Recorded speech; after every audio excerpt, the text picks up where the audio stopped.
Hey everyone! Welcome to part 5 of our Python tutorial series. In this video, we'll be revisiting the key concepts from the last 4 videos to reinforce what we've learned. Let's dive in. Next, let's recap the thing what we have done yesterday, and after that, let's see. Yesterday, we have started this thing, right?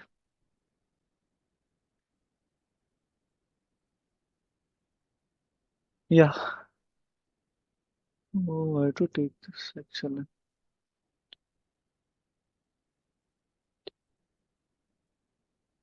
I'll open the Jupyter notebook. You know how to open this Jupyter notebook, right? If you're not getting anything, you can ping me. I'll help you in installing this Jupyter notebook also. Not only this, even Anaconda, whatever it is. Whatever environments you have, like if you want to install or if you want to do anything, you can ping me if you're not getting anything. I'll help you in installing also. For any project guidance also, you can ping me. No issue. Okay. And we have started this thing yesterday. And I explained the course content, what we are going to do. And I started with the content. Okay, these data types are very important. If you see these data types, okay, data types are important. And in every language you'll have the data types. Okay, and here see, these are the things what we have done yesterday. I'll recap all the things. We have deal with the strings. Okay, like I have shown you like what are the different data types you have, like string, hint, float, boolean, complex, list, tuple, dictionary sets, and we are going to deal with all these data types. Okay, we'll deal with this all data types. Okay, and then after that I have shown you, right? String is very important concept in Python. Okay, you should know how to handle the string. So I have started with string. Okay, and however, like initially I told you, I want to start with string. So I started with string. Okay, and I have shown you how to declare the string and how to find the data type. If you are initializing assigning some values, even in C language on different languages you'll assign in a different way. Like hint of, if you take C language, how you'll assign a hint I is equal to some number you'll give. But here A is equal to 20, 34 I'm giving. I'm just checking for the data type. Okay, after checking for the data directly you're getting it is a hint. How you're getting that directly, how you're getting. Okay. Python can identify what sort of data type it is. Okay. And Python is a interpreted language. Okay. And next, Boolean and all everything we have deal with this. If anyone are new to this, you can go with the recorded session and once you can understand these things. Okay. Just I'm showing you what all different things we have done yesterday and how to take input from the keyboard. Okay, you are taking some keyboard input from the keyboard this way by using an input function. By using this input function, you are taking some values from the keyboard, and then after that you are checking. By default, whenever you take some values from the keyboard, it will be in string type. Even if you are giving this 40, still data type is string. Okay. At that time, what you need to do? If you are getting a string with input values, what you need to do? You need to do typecasting. Okay. Typecasting is nothing but you are converting one data type to another data type. Like you have hint, if you want to convert into float. Okay, if you're converting from hint to float, you'll call it as a typecasting. Okay, and I have shown you different examples here.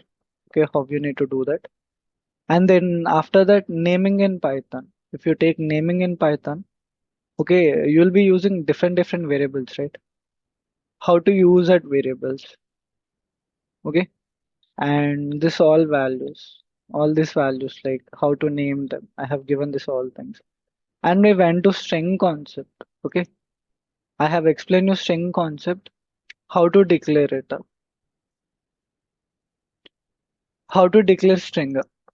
Okay, in this way you can declare string. you get both this only. Okay. You can declare in double quotes or you can declare in single quotes. You can assign value in single quotes for string. Okay. And if you want to find the length of the string, you can use length of A. Similarly, length of B. Here, A and B I'm taking, right? I'm assigning some string values here. Okay, I'm taking the length of the string. And then after that, if you take any string, index starts from 0. Same like array only. You know, C language, if you're dealing with C language or Java, your index starts from 0. Here also same. Your index starts from 0. Okay. And here advantage what you have is like you have some negative indexing.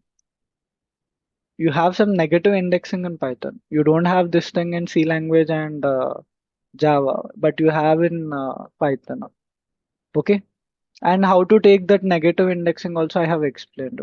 And then after that, this generator part, like how to take this slicing part I have explained.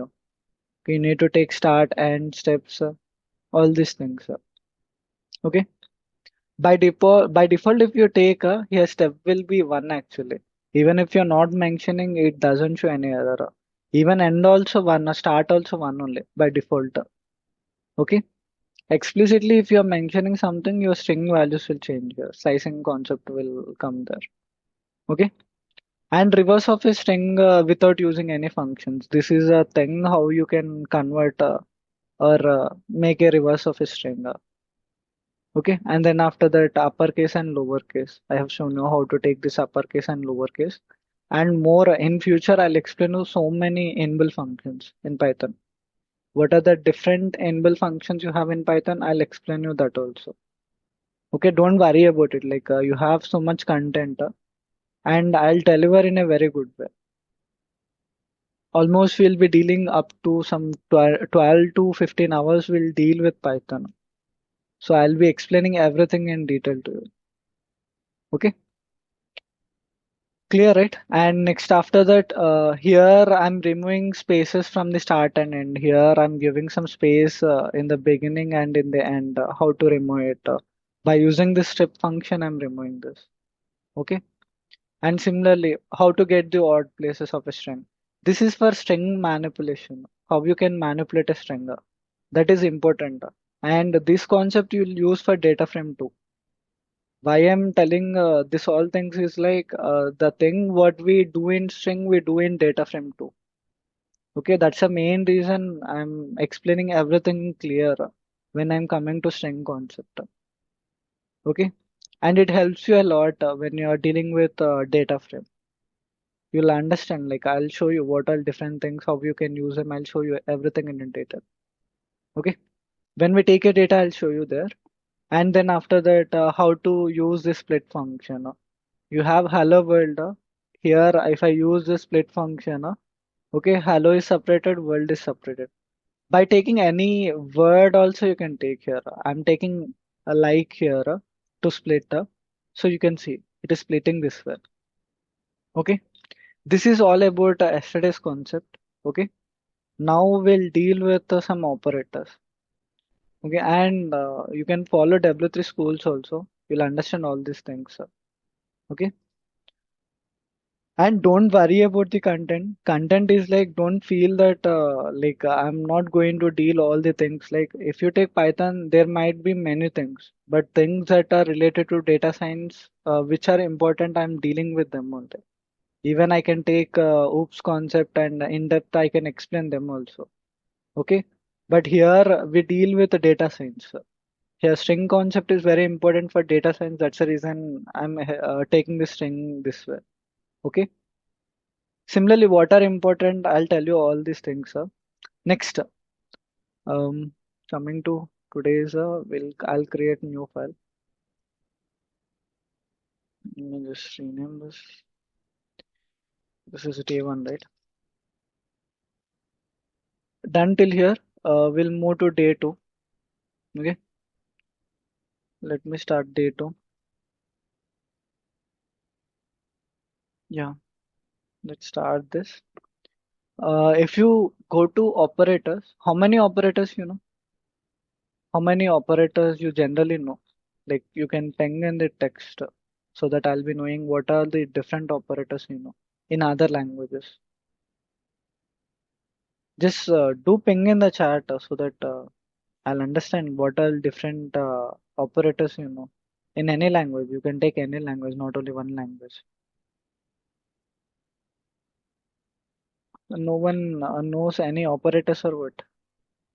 In generally, what are operators?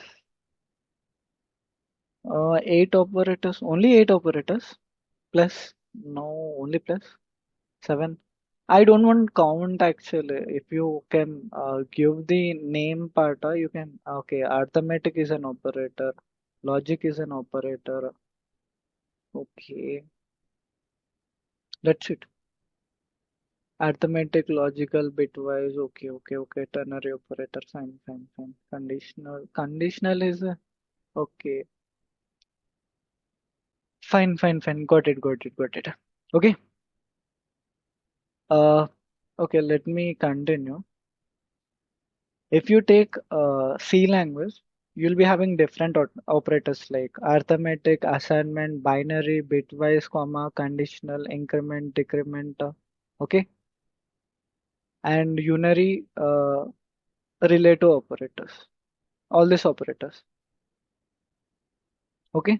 When you go to C language, here also we'll have so many operators, but we'll deal with important operators like comparison operators, okay. Thank you for watching. Stay tuned for part 6, and don't forget to subscribe to the channel for more Python tutorials.